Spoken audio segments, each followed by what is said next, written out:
So if you only know the X source, the axis, then this is an IID source, a stationary memoryless source. Or if you know only the Y's, it's the same thing.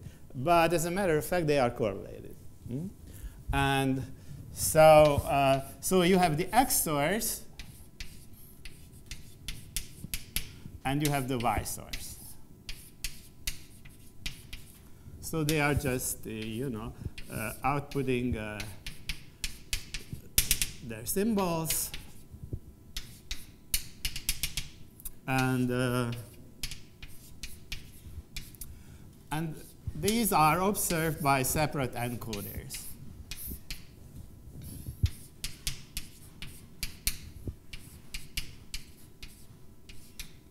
And so, you know, what comes out of the encoder, so the code is just a function. So I use this notation for the sequence.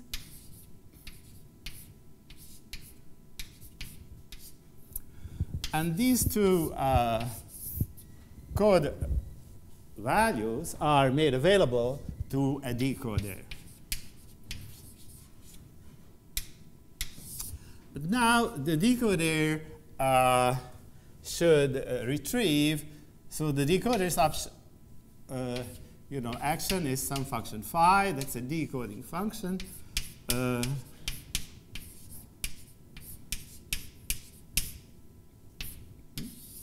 Okay.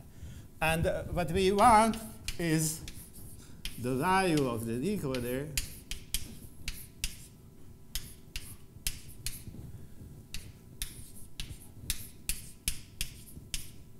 to be equal to a fixed function of the X source and the Y source with high probability.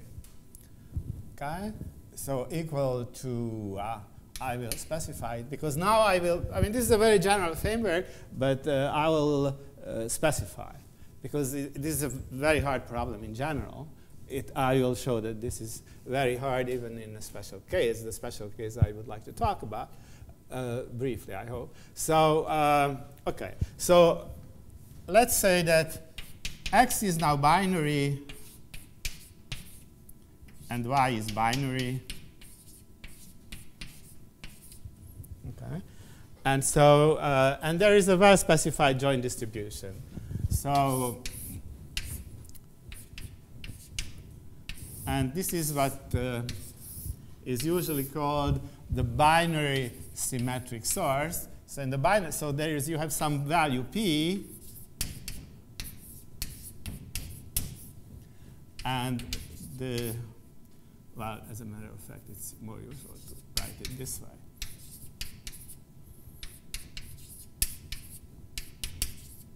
So that's the joint distribution. And then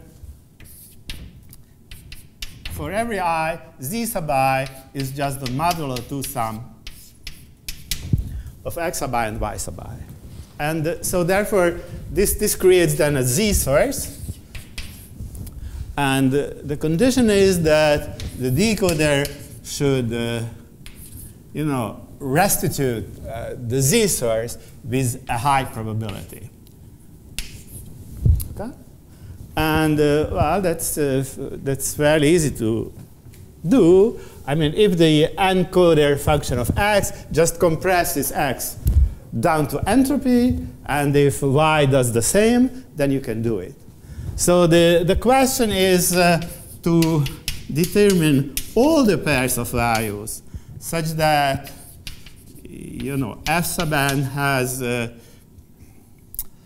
so F, the range of F that I will denote like this is less than 2 to the n times R of X, and the range of G is this, and you want to know the range of these pairs under this condition. Okay? Is it clear? Now, I mean, this is well known. This problem was around, and I just want to mention a result that Cathy Martin and I had about this.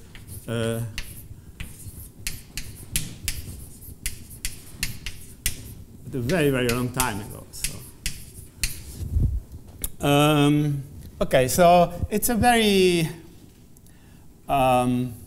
easy result. I mean, easy to state. So the condition is this. This is a result that is only true for this particular joint distribution. And now, so I would say that a pair is achievable, you know, if f sub n is this, g sub n is that, and this condition holds. And then this is achievable if and only if r sub x is at least the entropy of z, and r sub y is at least the entropy of z. So basically, there is a minimal pair of achievable rates, which is h of z, h of z. And since this is achievable, everything above it is achievable. Now, and this is so like in these results, you can split it into two parts. On the one hand, you can show, and that's trivial, that nothing smaller than this pair is achievable. And then you show that this pair is achievable. Okay? So a hint to the proof is this.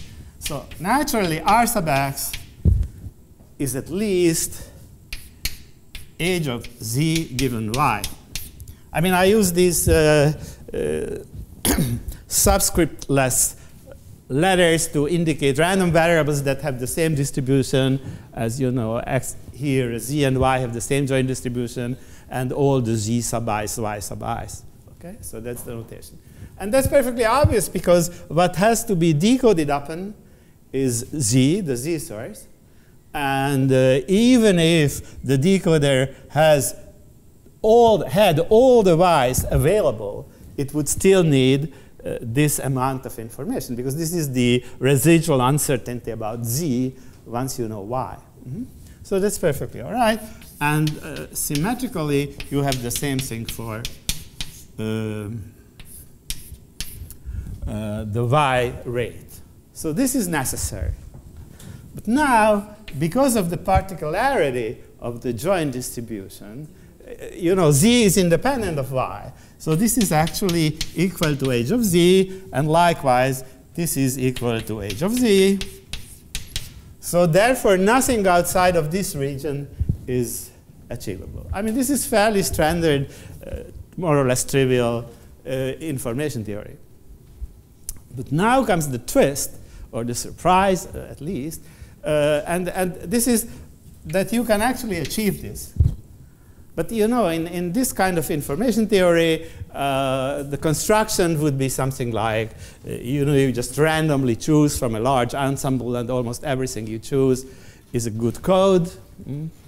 Or you do something like maximal codes, which is basically the greedy algorithm. That's kind of very elementary combinatorics, and that would give you the result, and which then would also mean that that good codes abound.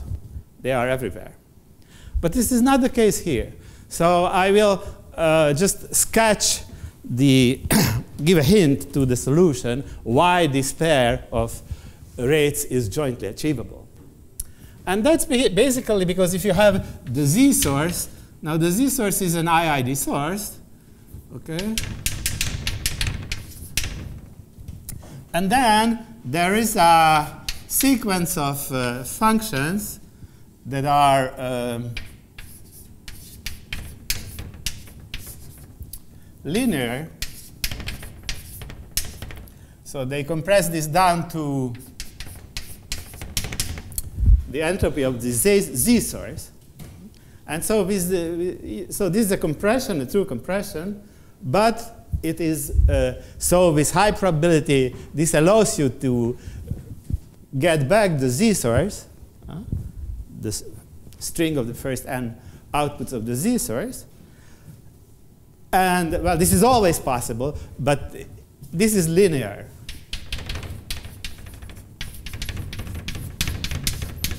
Which means that, well, I shouldn't call it I'm sorry, I shouldn't call it phi because phi is already here.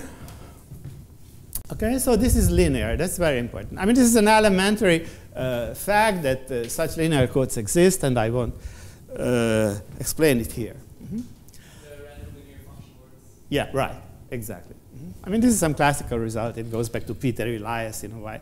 I mean, I won't elaborate on that. So now, why is this? Why is this useful? Well, you know, once you have this, you choose this as the encoder function for the x source and also for the y source. Okay. So then, what happens? Well, what happens is that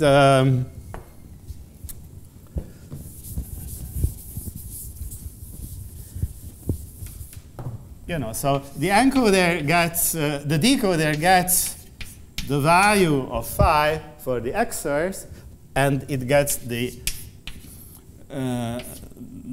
same thing for the y source. All right, as you can see it, because that's the function that we use. Now the decoder can compute the modulo 2 sum of these two, but psi is a linear function. So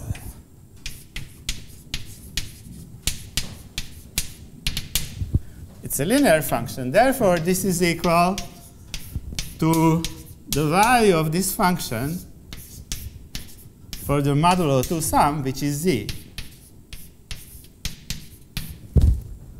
But this is a high probability. This is a code that gives you back the z with a high probability. And that's it. Now, this is very unpleasant because, I mean, at least as far as I'm concerned, I just don't know how this would generalize or what you should do instead were the joint distribution not of this type. I mean, you can always achieve this h of z, of course, with the same thing, but it doesn't mean much if the joint distribution is different.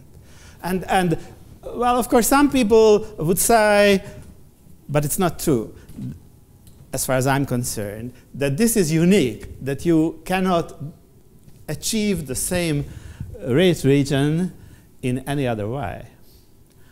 I'm not saying that this is not true, but I haven't seen, in general, in information theory, any unicity result of this type. And I wouldn't know how to do this. But it's certainly rather discouraging, because here you have a very definite structure to the optimal code that you would not normally have in this kind of problems.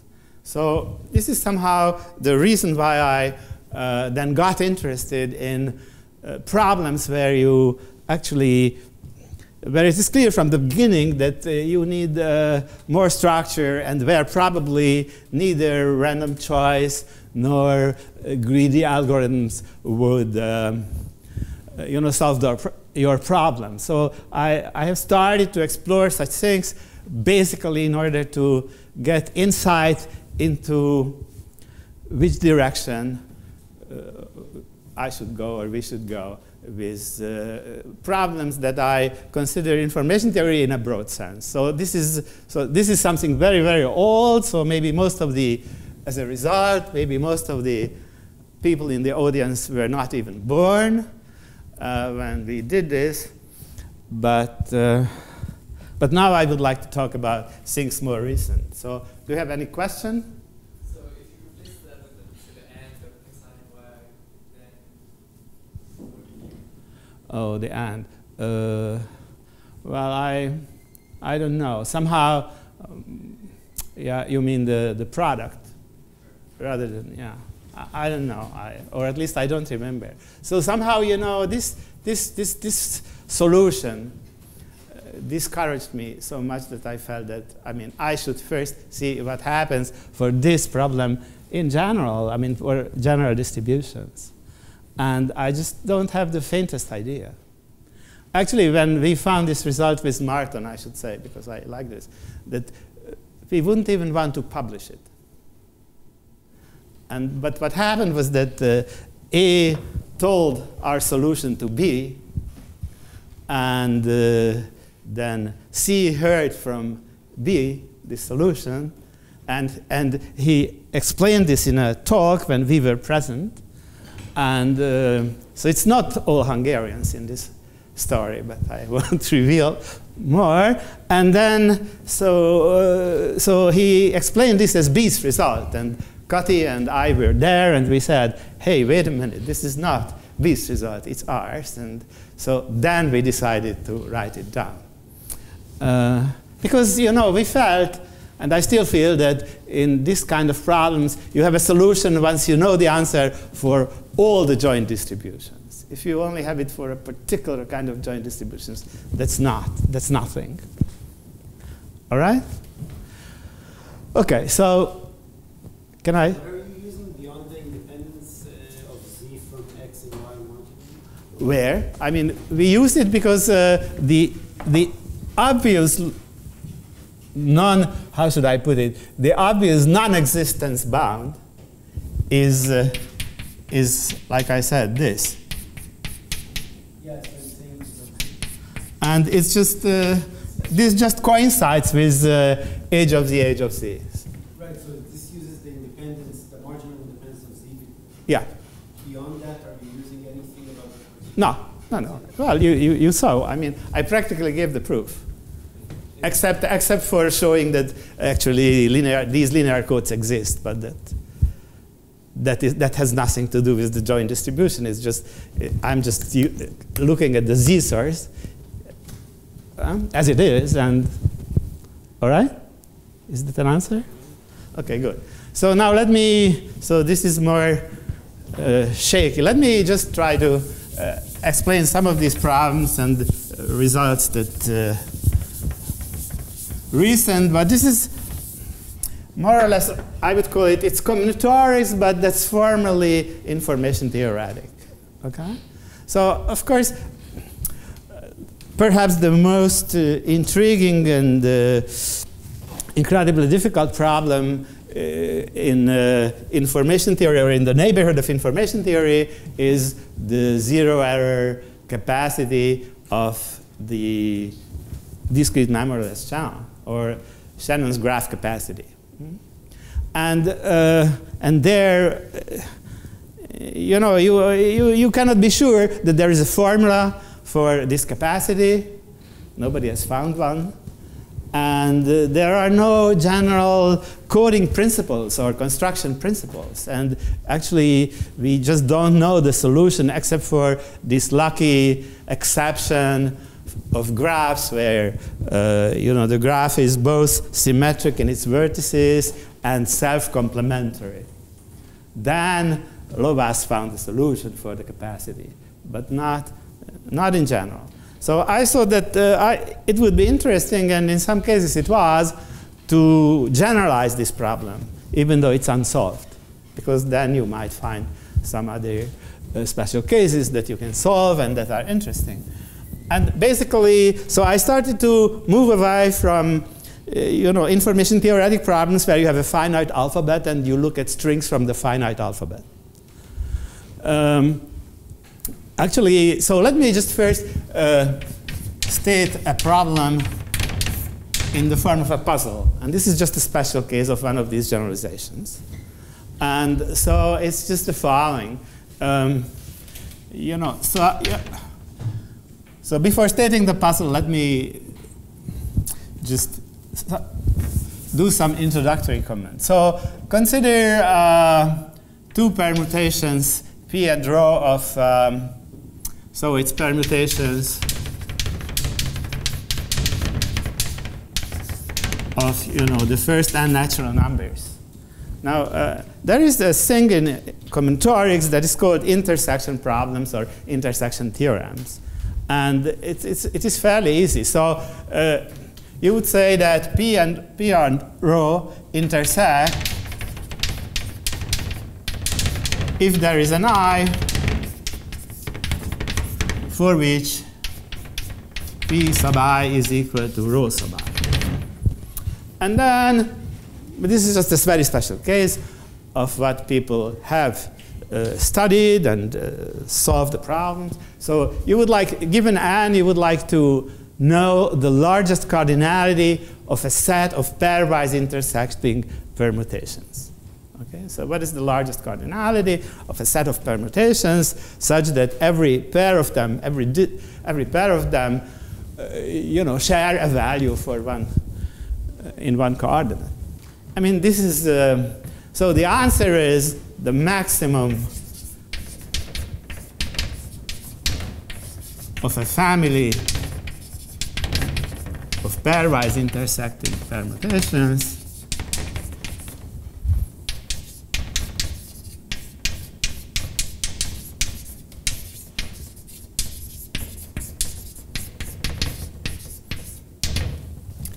well, it's trivial.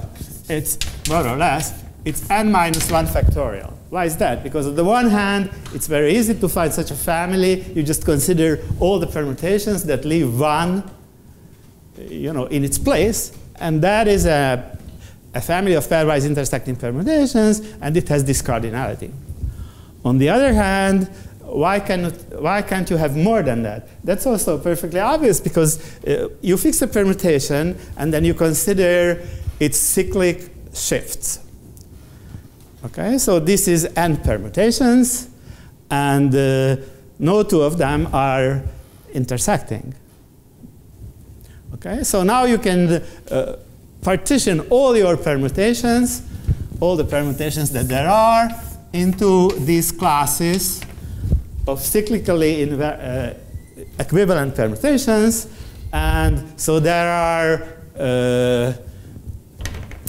this many classes, obviously, because every class has n permutations, and out of each class, an intersecting family can have at most 1.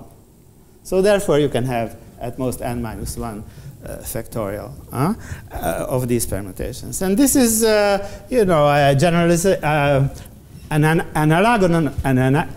analog of problems about sets, of which the Erdös-Colorado theorem is the prime example for permutations. And this has been considered in more generality and so on. But what is particular about this problem and about intersection problems in general, that whenever you have such a problem, you can always consider something that is similar to this. So you fix a projection and you consider all the structures that have that fixed projection. And so those are a good construction. And then in most cases, you can actually prove that that's optimum. And you can even prove that the optimum is unique. There are very non-trivial problems like this, not only for permutations, but also for graphs. And the famous example is the solution of a conjecture. The conjecture is of Szymanowicz and Sors, and the proof is by David Alice, Ehud Friedgut, and sorry for the wrong order, and Yuval Filmus. All right, in a different order, but where they prove that if you consider graphs on a fixed set, so that every 2 of them intersect in a triangle, how many of them you can have, and Szymanowicz and Sors conjecture that the most you can have is you fix a triangle and you contain all the graphs that contain that fixed triangle. And so they conjecture that this is optimum. And the guys I mentioned prove that this is indeed the case, and you even have unicity. Okay? So that's a very important result with a long and complicated algebraic proof. They prove that there is no other solution. Right. And they even prove that if you weaken the condition, so now they, instead of intersecting in a triangle, they should intersect in an odd cycle of any size, of varying size. So for different pairs, the size of this odd cycle might be different. So it's not that the intersection should be the cycle, but that the intersection should contain the cycle. Then, again, the same construction as for triangles is optimum. And it's unique. Okay. So now so this is much easier in a way, because at least in such problems you usually have a natural conjecture, and then it's more or less difficult to prove that that's actually the thing that happens. But like the puzzle I wanted to talk about is a small it's apparently a small perturbation of this about intersecting permutations. But as a matter of fact, it completely changes the picture. So I would say that P and rho are colliding. So maybe that's an unfortunate terminology, but what I wanted to suggest here, what we wanted to suggest here, was that these permutations do not intersect, but they come close. I mean, it's not that they do not intersect, but they might also intersect. I don't care. But what is required is that they are colliding if there is an I such that P of I minus rho of I is equal to 1. Okay, that's the condition. And the question is, how many permutations of the first natural numbers? So how many permutations of the first n natural numbers can form a family of pairwise colliding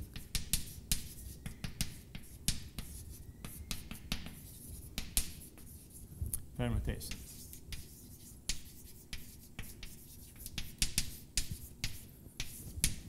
Okay. Now okay, so this is unsolved. I don't know the solution. Actually, I wrote a first paper about it with Claudia Malvenuto.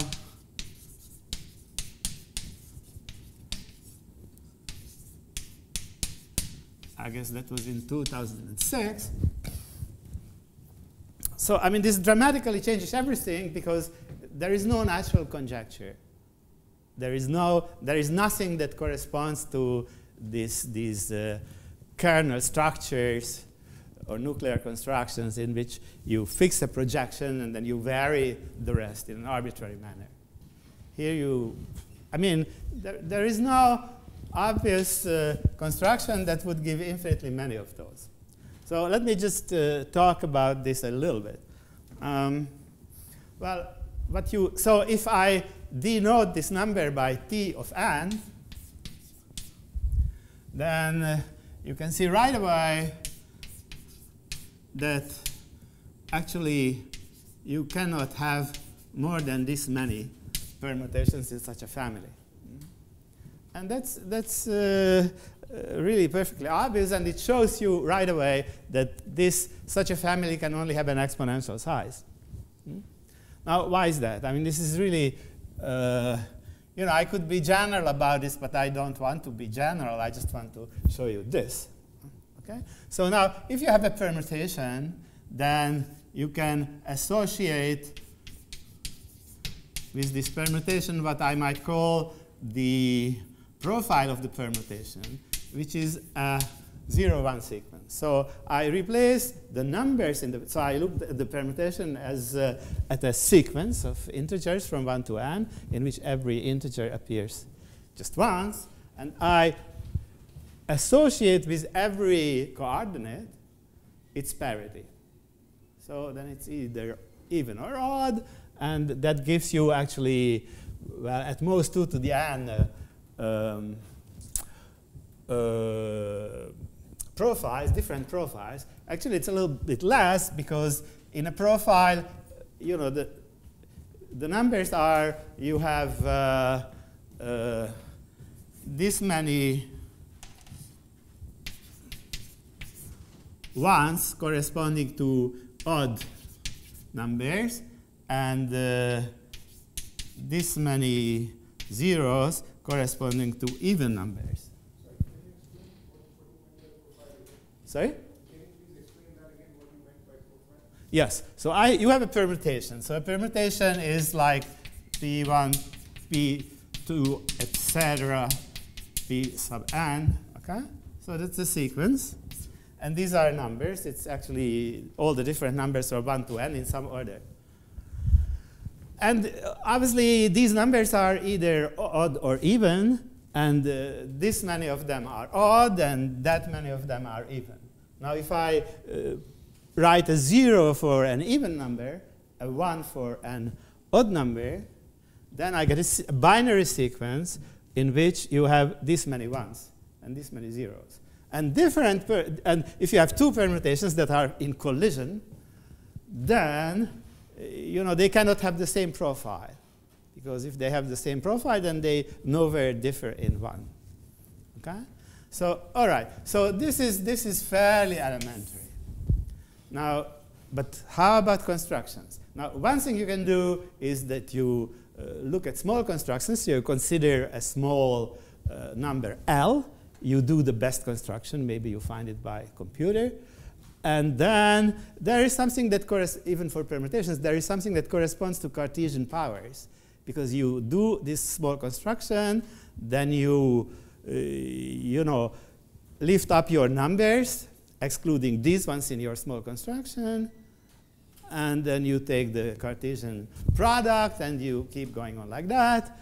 And so whatever you can achieve as a rate for a small finite L, you can also achieve asymptotically for an infinite sequence of L's. So just like in many combinatorial problems, something corresponds to using the Cartesian powers of a small construction, and that works. And actually, it happened that, I won't tell the story, it's not interesting, that, well, we checked by hand, and then some people at UCSD checked it by computer for larger numbers. But if I'm not wrong, so up to 10, which means nothing. The value is this. Okay, so at least in the beginning, this is the true value. Now, what we did, and also this I don't want to get into, that you can have a better combination technique of small constructions, better than this, what corresponds to Cartesian product, Cartesian powers. And that way, we could prove that this is at least this, maybe this is strict. I don't really remember the number here. So which means that there is something non-trivial going on. But I would very much like to see the truth. Now, this problem seems to be very, very particular. But in fact, there is nothing particular about it. It's, in a very precise sense, a generalization of the Shannon graph capacity problem, or the zero-error capacity problem for the discrete memoryless channel. Now, why is that? If you have the discrete memoryless channel, and instead of looking at the zero-error capacity of that channel, you look into something more technical. And this I will not define with precision, because I still would like to talk about something else. But I hope most of you will understand. So you can look at the capacity with input constraints. So if you fix an input distribution on your channel, and then you consider only code words that are close to that distribution with some epsilon and delta I won't explain. Because if you fix the distribution, you might not have sequences that have that distribution as their empirical distribution. But with some approximation, you can do it. And so therefore, you can consider something that actually Chisar and I used in information theory in the pure sense. So the capacity, or the zero-error capacity of a channel, both actually, with a fixed input distribution, so that codewords should be close, should have an input distribution that is close to this distribution, and then so epsilon closer, and then you let epsilon go to 0. So this is a more technical concept you can define precisely, and if you are able to compute it for every p, then the maximum in p will give you the capacity, whatever capacity it is, the zero error capacity. Like in non-zero error capacity, this is just the mutual information. So now you don't have a graph, you have a channel, and this is just the. Okay, so this is a very natural notion. And now, this thing that I have defined here, I could define for a graph G an arbitrary graph on the natural numbers. So you have an arbitrary graph on the natural numbers, and I want you to tell me the size of the largest family of permutations so that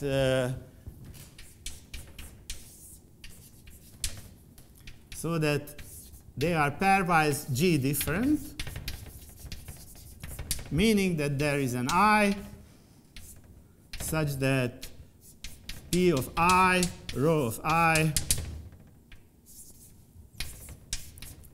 form an edge of that graph. So a permutation is like a fixed input distribution, and therefore, with this notion, you can simulate actually the zero error capacity of a graph or a channel. It's the same thing for for an arbitrary input distribution, actually. So you take your finite little graph and you blow it up, and it becomes a graph on the integers. And this thing about colliding permutations is just the case when your graph is the line.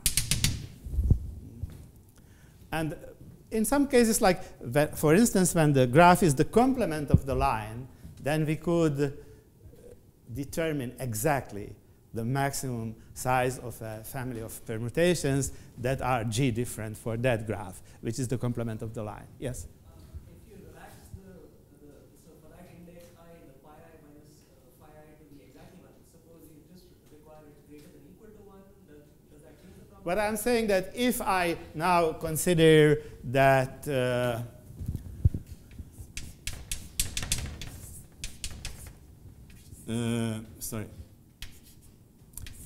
so there is an I such that this is strictly greater than 1, then we know the exact result. It's not even asymptotic.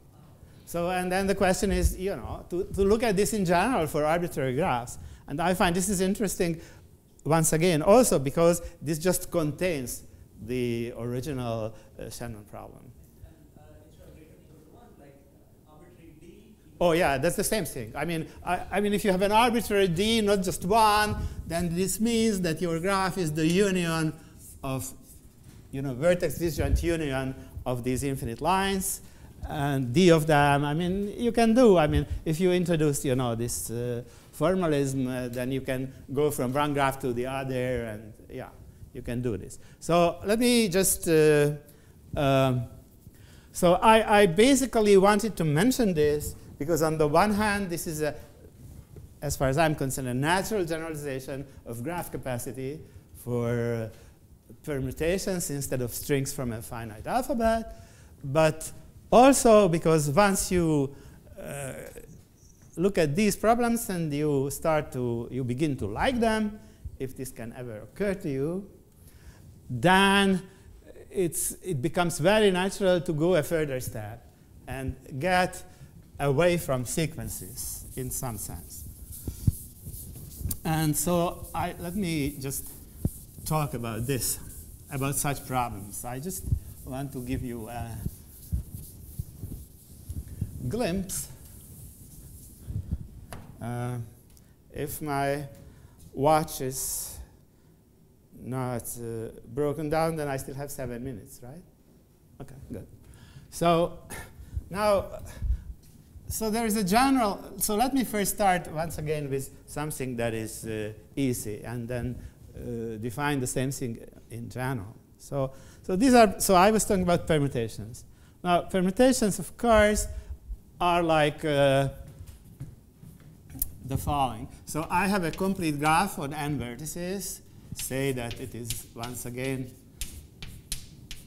the vertices are the first n integers. And I want to look at Hamilton paths.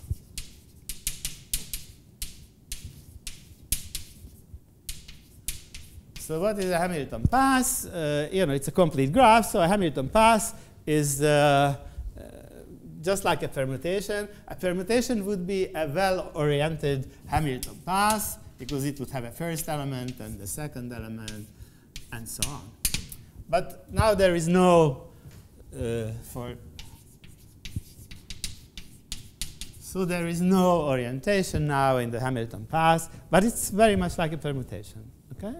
And I want to look at problems that are analogous to these about Hamilton paths. The point is that once you have Hamilton paths, then the conditions that you would like to impose and that are natural are different. So the general scheme in these problems, and this is fairly general in a huge part of information theory, at least, or zero error, but it's also true for the good distance problem. So you have some space, and you want to find in your space as many points as you can so that they be pairwise different or distinguishable in some structural way. So it's this concept of distinguishability is something about the joint structure of these two. All right? So how many of them you can have.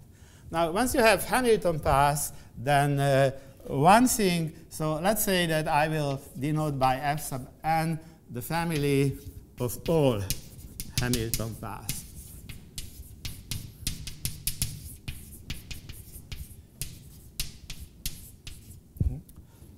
Now, if I have two different Hamilton paths, then their union necessarily contains a cycle, because Hamilton path is a maximal graph without cycles. So any edge I add creates a cycle. And therefore, now, so I want to find a large subfamily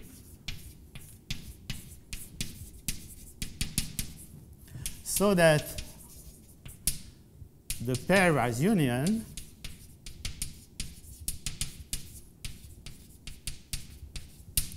of any two of its members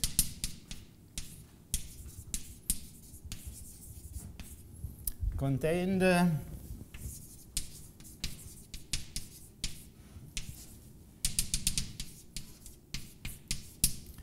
if I take all of them, then I can guarantee a cycle. But if I specify something about the cycle, then naturally things are different, and I have already many different problems. And what I am interested in is how this largest cardinality depends on the condition that we impose. So in some cases, this is exponential. In other cases, it is almost n factorial. And if you are able to get a solution for all of these problems, that I feel this might somehow enrich your intuition about what I consider an information-theoretic problem in a broad sense. Now, for instance, if I here impose an odd cycle, then it's very easy that this maximum cardinality, well, I will here, so this is the family of graphs that contain an odd cycle. And this is the largest cardinality of a subfamily of f sub n such that the pairwise union of any two contains an odd cycle. Then this is trivially n choose n half if n is odd and the half of n choose n half if n is even. This is perfectly trivial, because if you consider Hamilton cycles, then you know, either then you can partition them into balanced complete graphs. And now if you partition, because if you have a path that will uniquely identify a balanced complete bipartite graph that contains it. And those that are in the same complete bipartite balanced graph, I mean balanced in the sense that one has this cardinality, one class has this cardinality, and the other class has that cardinality. So out of these, only one can be in your family. Now if you take two Hamilton paths that are contained in different complete bipartite balanced graphs, then obviously their union contains an odd cycle. So therefore, you just pick any of these in each of these classes. You cannot have more, but this many you can have, and this is perfectly trivial. Now, I mentioned before, when I talked about this problem, the conjecture of Szymanowicz and George that became the Alice-Filmus-Friedgut theorem. There, you know, it doesn't matter whether you require an odd cycle in the intersection or a triangle in the intersection. The answer is the same. But here, we cannot separate. We cannot separate. So we do not have better bounds for a triangle instead of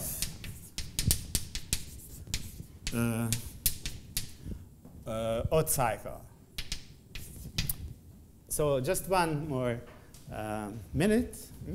Yeah. So now, how about even cycles? So I have a not yet published paper about this question of even cycles, and I wanted to mention this also because it's strikingly different from odd cycles, and also I wanted to mention it because this is a paper I wrote with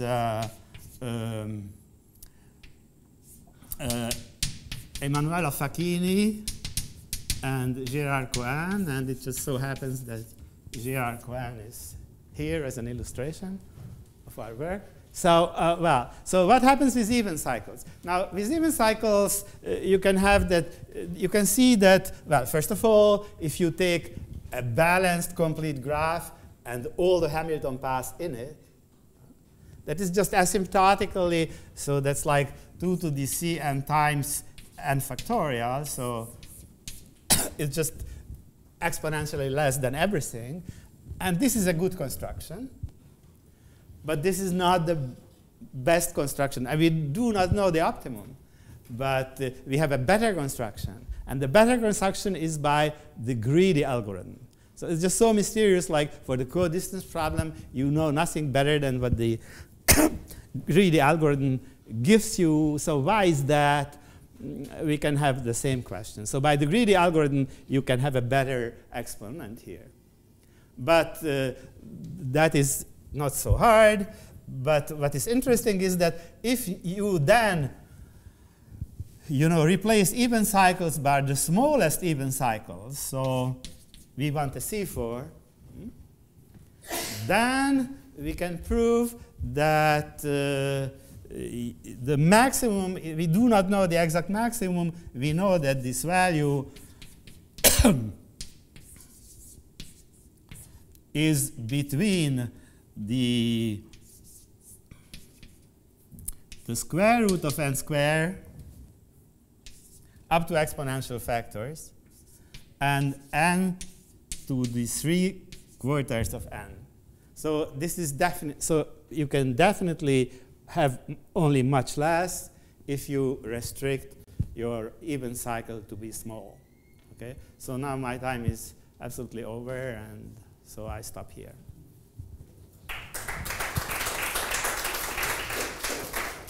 Any questions? Yeah. What can you say about graph intersections if you require a I don't know. I don't know. Of course, this, of course, it's clear that the intersection problems, I just stated it like that because that's the way they stated it, but you can just complement everything, and then the condition is, instead of sharing a triangle, then the condition is to have a stable set of on 3 vertices.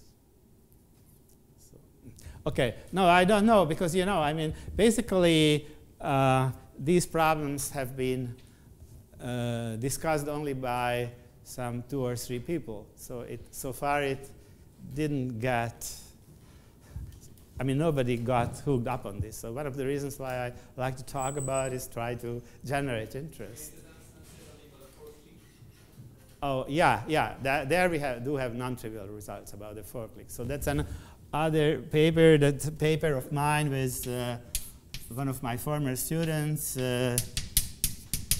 Silvia Messuti. Yeah. Well, this is about you have Hamilton paths, and the condition is that any 2 of them should have a K4 in their union. Yeah, I mean, there are some problems that we have considered, but there are infinitely many. So what I would like to leave you as a message is that there is a whole wealth of problems in combinatorics, extremal combinatorics. They are very close, and in some cases practically coincide with problems that have been considered in extremal combinatorics. And that these problems are beautiful, and we have very, very little definitive results. And just to classify, try to understand when is it that greedy algorithm is optimal or nearly asymptotically optimal, and so on. So I don't know. Yes? So returning to original thing. So you said that for other distributions, yes. Nothing is known. Also, there are some. Well, let me see, without being nasty, that after our paper, Alswede with someone I forgot, wrote a paper where they, just generalized our construction a little bit in the sense that they just introduced a prefix channel that would make the conditional distribution symmetric, and then you can do our trick. And that gives some rates, but doesn't solve any problem. But exactly for any, is there any input distribution where the necessary conditions for rates are not proven to be not sufficient? Well, I mean, nowhere is such a coincidence proved, except if, I don't know, the trivial channels. But the difference, is the difference proved for any specific distribution? I think you might prove that, but because it seems so obvious that this cannot be the general solution. I mean, that's fairly obvious. Also because, I mean, for instance, here, the rates of x and y, the source is x and y, are larger than the rate of the difference. But the rate of the difference might be larger than one of them. So, I mean, then certainly this is not optimum. So it's obvious that this is not optimum in general. No, not this optimum, but just the necessary information-theoretic conditions are not sufficient. Yeah. So something is, some rates are permitted by this necessary I understand. But you can have probably some tools are needed for this. Yeah, but I mean, but what you say is that you would like to see conditions where this is not only is not optimal, but not feasible, not achievable. I mean, that seems obvious to me, but I don't know. So I cannot give it to you right now, but it seems perfectly obvious to me. Okay. In your question about two permutations, it seems that there are two very special points, 1 and n, that have only one neighbor, and other points have 2 neighbors. Okay, yeah, right. And if the graph could be neighbors, circle, yeah. Gérard Cohen and Claudia Malvenuto have a paper about that.